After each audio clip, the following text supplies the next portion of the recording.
নমস্কার বন্ধুরা, সকলকে আমার চ্যানেলে স্বাগত। আসন্ন 2026 বিধানসভা নির্বাচনে কোন কোন ধরনের সরকারি কর্মচারীদেরকে এই ভোটের ডিউটি থেকে অব্যাহতি দেওয়া হয়েছে তার একটি পূর্ণাঙ্গ গাইডলাইন জারি করা হয়েছে চিফ ইলেকট্রাল অফিসার ওয়েস্ট বেঙ্গলের তরফ থেকে।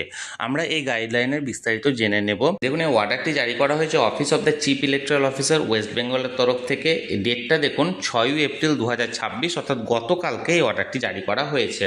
Form additional chief electoral officer West বেঙ্গলের তরফ থেকে কাদেরকে করা হয়েছে দেখুন, ডিস্ট্রিক্ট ইলেকশন অফিসার ওয়াল ডিস্ট্রিক্ট, অর্থাৎ প্রতিটি জেলার যে ডিইও আছেন অর্থাৎ ডিস্ট্রিক্ট ইলেকশন অফিসার আছে প্রত্যেকটি জেলার ডিইওকে করা হয়েছে। সাবজেক্ট বিষয়বস্তুটা দেখুন, streamlining election man power database and assessment of shortfall in connection with GETWBLA 2026, অর্থাৎ 2026-এর ওয়েস্ট বেঙ্গল লেজিসলেটিভ অ্যাসেম্বলি অর্থাৎ যে বিধানসভা ইলেকশনটা আছে সেই ইলেকশনে ম্যান পাওয়ার অর্থাৎ কর্মচারীর যে মানে যেটা শর্টফল অর্থাৎ কর্মচারীর সংখ্যা কম হয়ে গেছে সেটার অ্যাসেসমেন্ট করা সংক্রান্ত অর্ডারটি। দেখুন এখানে কি বলা হয়েছে, ম্যাডাম ও sir, with reference to the subject cited above, I am directed to request you to take the following measure for streamlining the election manpower database and for proper assessment of manpower shortfall in connection with the general election of the West Bengal Legislative Assembly 2026 for your information and necessary action। এর মানে হলো ওপরের বিষয়বস্তু অনুযায়ী পশ্চিমবঙ্গের 2026-এর যে বিধানসভা election সেই ইলেকশনে যে কর্মী সংকট দেখা গেছে তার যথাযথ পর্যালোচনা করা এবং সেই অনুযায়ী প্রয়োজনীয় নেসেসারি অ্যাকশন নেওয়া সংক্রান্ত এই বিষয়বস্তুটি। এবার কি কি বিষয়বস্তু এখানে তুলে ধরা হয়েছে এবং কি কি অ্যাকশন নিতে বলা হয়েছে সেটা এখানে দেখুন। নাম্বার 1 দেখুন, বুথ লেভেল অফিসার অর্থাৎ BLO shall not be included in the polling personnel database as they will be engaged in managing the voter assistant booth or VAB on poll day। অর্থাৎ booth level officer অর্থাৎ BLO যারা যারা আছেন তাদেরকে এখানে polling personal ডেটাবেসে include করা যাবে না, অর্থাৎ এক কথায় তাদেরকে ভোটের ডিউটিতে নেওয়া হবে না। তার কারণটা হচ্ছে ভোটের দিন তাদেরকে সেই নির্দিষ্ট বুথে অর্থাৎ BLO যে বুথের কর্মচারী মানে BLO হিসাবে আছেন সেই বুথে তাদেরকে ভোটার অ্যাসিস্ট্যান্ট বুথ অর্থাৎ VAB পর্যালোচনা বা পরিচালনা করতে হবে এবং এই জন্য কোনো BLOকে কিন্তু এখানে নিয়োগ করা যাবে না, ভোটের ডিউটি দেওয়া যাবে না। নাম্বার 2 দেখুন, a voter assistant booth or VAB shall be arranged at each polling station and not at the polling station location level.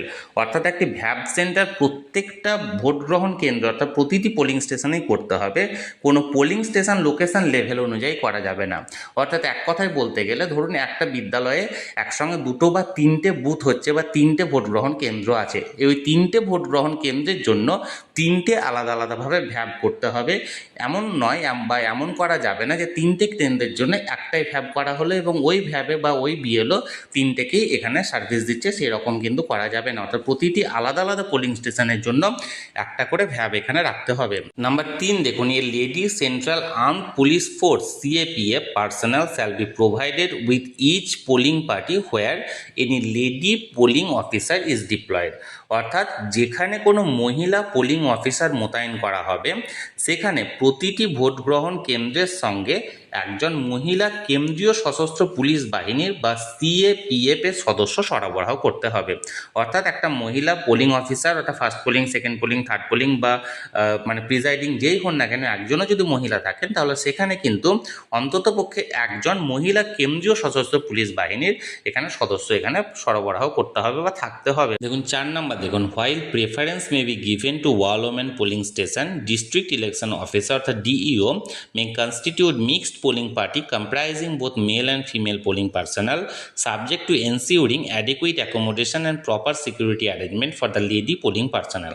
অর্থাৎ মহিলাদের জন্য শুধুমাত্র মহিলা পোলিং দলই নির্বাচিত করা যাবে বা প্রেফার করা হবে, কিন্তু যদি DEO মনে করেন যে পর্যাপ্ত পরিমাণ কর্মচারী নেই তাহলে সেক্ষেত্রে একটা মিশ্র দলও গঠন করতে পারেন। অর্থাৎ যে দলে মহিলা এবং পুরুষ মিক্স থাকবে, অর্থাৎ হয়তো 2জন পুরুষ থাকলো এবং 2জন মহিলা কর্মচারী থাকলো, কিন্তু সে জায়গাতেও একটা পর্যাপ্ত সিকিউরিটি এবং পর্যাপ্ত পরিষেবা যেন মহিলা কর্মচারীদের জন্য দেওয়া হয় এবং এই ব্যবস্থাটা DEOকে কিন্তু এখানে নির্ধারণ করতে হবে। নাম্বার 5 দেখুন, The presiding officer and the first polling officer shall be drawn from a balanced mix of central government, PSU employee and state government official বা টিচার। অর্থাৎ প্রিজাইডিং অফিসার এবং ফার্স্ট পোলিং অফিসার এটা mixed করে বা balance করে এখানে নেওয়া হবে সেন্ট্রাল গভর্নমেন্টের কর্মচারীদের তরফ থেকে, পিএসইউ এমপ্লয়ীদের তরফ থেকে এবং স্টেট গভর্নমেন্ট অফিসিয়ালদের তরফ থেকে এবং টিচারদের তরফ থেকে। অর্থাৎ মিক্স থাকবে এটা, অর্থাৎ সকলের সুষম একটা ব্যালেন্স এখানে ব্যালেন্সটা মেনটেন করে এখানে কর্মচারী নিয়োগ করা হবে। You are requested to ensure strict compliance with the above instruction and inform thereafter whether any shortfall of manpower is there. This is be treated as most urgent. অর্থাৎ ওপরে উক্ত যে সমস্ত ইনস্ট্রাকশনগুলো দেওয়া হলো সেটা সম্পূর্ণভাবে যথাযথ পালন করতে এবং এই সমস্ত বিষয়গুলি পালন করার পর যদি এখানে ম্যান পাওয়ার অর্থাৎ এখানে ভোটকর্মী সংকট দেখা যায় তারপরেও তাহলে সেই ব্যাপারে যথাযথ এখানে ইনফর্ম করতে বলা হয়েছে। বন্ধুরা, গতকালকে অর্থাৎ 6 April 2026 office of the chief electoral officer West বেঙ্গলের তরফ থেকে যে গাইডলাইনগুলো জারি করা হয়েছে বা ইনস্ট্রাকশন দেওয়া হয়েছে, যেটি সরাসরি আমি আপনাদের সামনে তুলে ধরলাম। এই ইনস্ট্রাকশনে স্পষ্টত বলা হয়েছে যে কোনো বিএলওকে কিন্তু এখানে ভোটে নেওয়া হবে না বা ভোটের ডিউটি দেওয়া হবে না, কারণ তাদেরকে ভ্যাপ ডিউটি করতে হবে। অর্থাৎ ম্যাক্সিমাম সংখ্যক প্রাথমিক বিদ্যালয়ের শিক্ষক শিক্ষিকারা এখানে বিএলও হিসাবে নিযুক্ত ছিলেন, তাদেরকে এবারের ভোটে নেওয়া যাবে না। এর পাশাপাশি আমি এর আগেও দুদিন আগে একটি ভিডিও করেছিলাম যেখানে সম্পূর্ণ নির্দেশ দেওয়া হয়েছিল যে কোনো কন্ট্রাকচুয়াল কর্মচারীকে কিন্তু ভোটের ডিউটি দেওয়া হবে না। অর্থাৎ লক্ষাধিক কর্মচারীকে কিন্তু এবার বাদ রাখা হয়েছে ভোটের ডিউটি থেকে। তাহলে বন্ধুরা, এই বিষয়ে যদি আপনাদের কোনো প্রশ্ন থাকে অবশ্যই কমেন্ট করুন, আর ভিডিওটি ভালো লেগে থাকলে অবশ্যই একটি লাইক করুন এবং সকলের সঙ্গে শেয়ার করুন।